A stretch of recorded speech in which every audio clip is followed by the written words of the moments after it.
অ্যাপলের যাত্রা শুরু হয়েছিল গ্যারেজ থেকেই।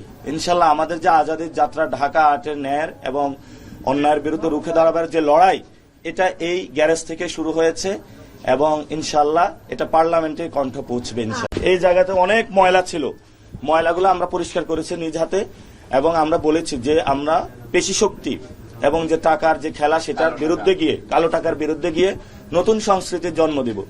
আমি এই পরিস্থিতিতে যেতে পারি না, আমি 50 লাখ টাকা অ্যাডভান্স দিব, চুক্তিপত্র করব, তারপরে কোথাও বড় একটি অফিস নিব। অ্যাপলের যাত্রা শুরু হয়েছিল গ্যারেজ থেকেই।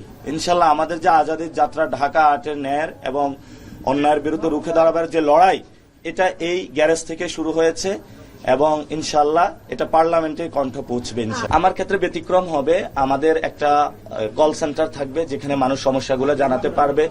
আর আমি অনেকে বলে এসেছি, সবাই বলেছে আমার স্কেজুয়াল গুলো হয়ে যাচ্ছে, 12 তারিখের পরে ইনশাল্লাহ তারা জয়যুক্ত করলে অনেকের বাসায় আমি দাওয়াত নেওয়া শুরু করেছি। তাদের বাসায় যাব, তারা আসতে হবে না, আমি তাদের বাসায় যাব। আর সবসময় ইনশাল্লাহ আমি অফিসে থাকবো। এটা কোনো এমপি অফিস হবে না, এটা জনগণের অফিস। অর্থাৎ একটা দোকানে গিয়ে সবাই যেভাবে আড্ডা দেয়, চা খায়, এখানে সবাই আসবে, আড্ডা দিবে, চা খাবে, আমাদের এলাকার সমস্যা যেগুলো রয়েছে সেগুলো আমরা সমাধান করব। এখানে অভিজ্ঞতার একটি বিষয় এসেছে, অভিজ্ঞতা গণপূর্ত মন্ত্রণালয় ছিল, আরো অনেক জায়গায় এখানে অনেকেই ছিল, কিন্তু তারা সেই জায়গাটা বাস্তবায়ন করতে পারে নাই, তারা ব্যর্থ। নতুনরা এসেছে, তাদের সেই সুযোগটা দিতে হবে। যে ব্যর্থ তাকে আপনি কেন আবার সুযোগ দিবেন? রাজপথে ব্যর্থ, দুর্নীতি কমানোতে ব্যর্থ, চাঁদাবাজি সন্ত্রাসী কমানোতে যখন কেউ ব্যর্থ হয়, আপনি ওই মানুষকে কেন আবার সুযোগ দিবেন? আমরা মনে করি নতুনদের সুযোগ দেওয়া উচিত। আমরা যখন ভবিষ্যতে না পারবো তখন আমাদের বিচারের কাঠগড়ায় দাঁড় করাবেন।